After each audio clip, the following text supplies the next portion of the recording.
Greetings. The sun is shining. I come to share a story.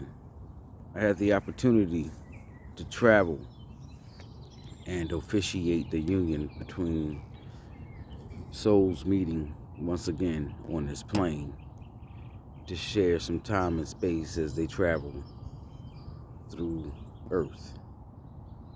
And on this land, this couple intentionally chose to share their public display of commitment.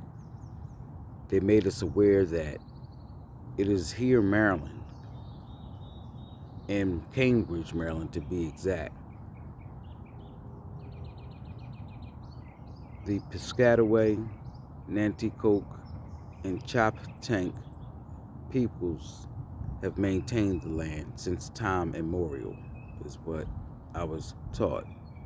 And I also learned that Harriet Tubman touched that land at least 19 times to free my enslaved people. And so we were asked to honor that throughout our time on the land. And so I took that opportunity to do so and was very grateful. Thank you. Very grateful for the waters, the birds, the trees, the soil that still carries the blood, the ashe of our people who have died, been murdered, transitioned. So I ended up walking along the path, the shoreline of the Choptank River, and ended up walking and found a gazebo. In the gazebo, I sat. I saw plastic forks on the ground. I politely picked them up. And I began to stretch and play some music. And inhale the air, and I smelled it all. It smelled so good. And I thought, wow, the other night I went out, it was about 3 a.m. And I said, it's dark out here. I wonder what it was hard as heck. Trying to get through some trees, mud, and whatever else without all this wasn't built up. And what was that like? But you had to get out of there. No telling what you had on or didn't have, or how you felt. I thought about that. And so that yesterday morning was just like, wow. And then there was a long, like bridge out into looked like the water, as far as you can see. And then I said, let me go down there. I saw some folk walking. Let me try. And I did. And I was able to record that. And I said, I wonder if that's what it felt like as they were looking across the waters, wondering. I wonder. I don't know. And on my way back, I saw a placard. And I began to read the placard about Harriet Tubman and the history of the slaves and how nicely they put it, the words. And as I was reading out loud, I didn't know there was someone behind me.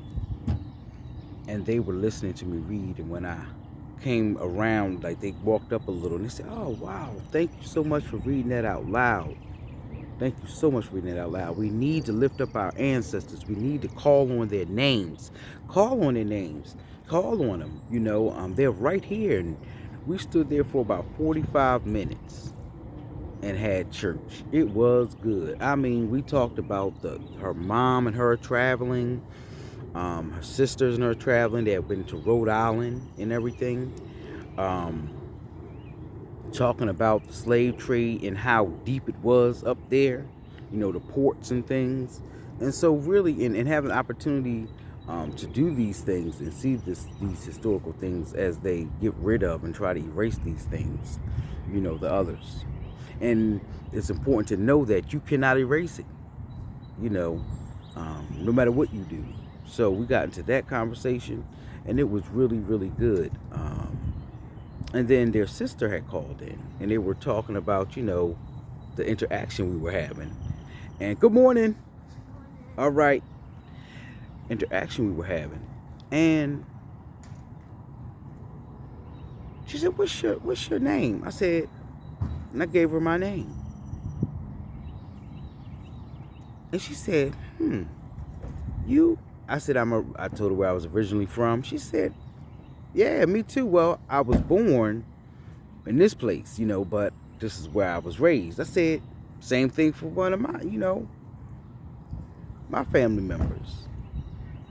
So we got to talking some more, chop, chop, chop. Damn. I said, what high school? She said, she named the high school. I said, don't say no more.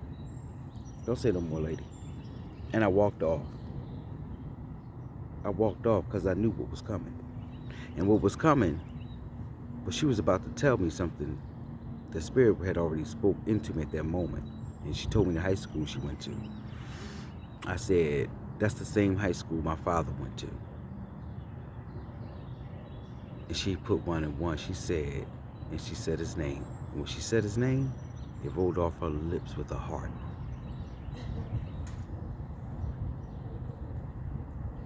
I said, you know my father? She said,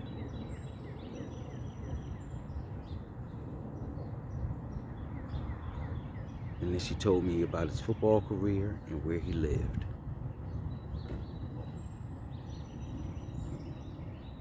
On this beaten path, I met a woman who knew my father, who died.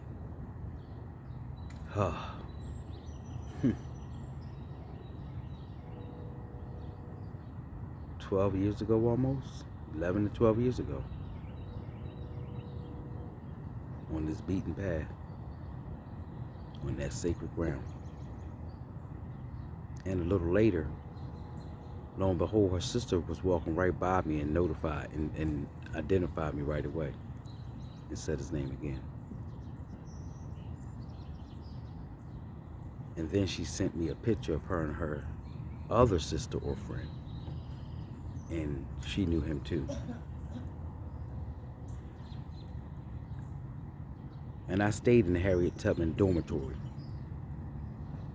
And my older cousin took me there.